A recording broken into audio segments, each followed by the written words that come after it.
My name is Melanie Childers. I am the Director of Spiritual Care for Appalachian Regional Healthcare System. I have been a chaplain at this institution for 23 years. My job is to provide support to people who are in crisis, whether that's by trauma or debilitating illness or injury. So I am accustomed to walking with families through suffering and death.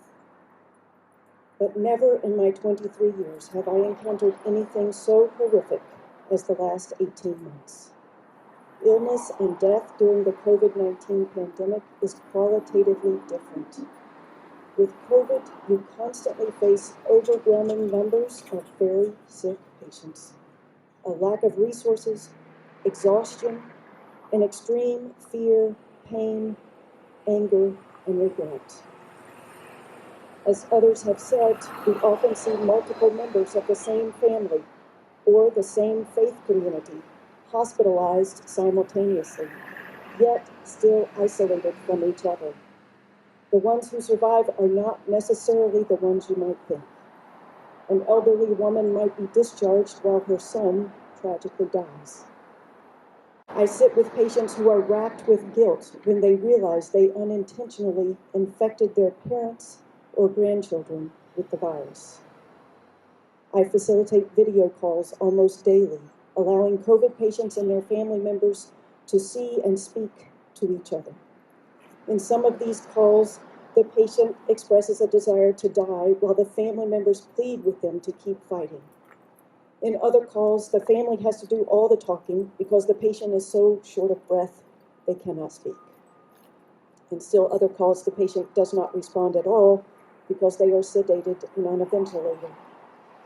Video calls are the best option we have for connections during a pandemic, but they are nothing like being at the bedside, holding your loved one's hand, touching and comforting them in person.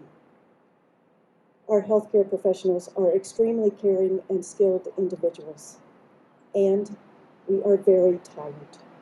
We have witnessed heart-wrenching tragedies that left our entire staff in tears, and yet we can't stop long enough to breathe or support each other because that bed is already being filled by another person in dire need. Faith and spirituality are a strong component of our Appalachian culture here in the high country. Of course, the Good Samaritan didn't have to stop to bind up the wounds of the stranger on that road to Jericho.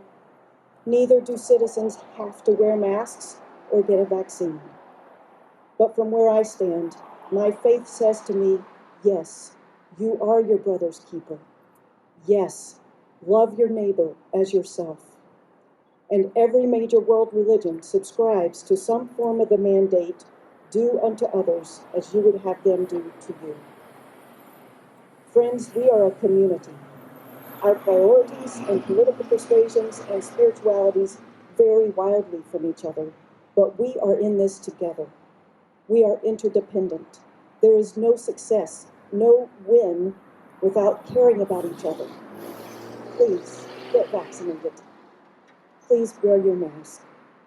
Masks and vaccines are temporary inconveniences for most of us, but they can make the difference between life and death is not temporary. It's time for us to rise to the occasion and decide to work together rather than suffer or die alone. I believe that together, our community is strong enough to change the trajectory of this pandemic.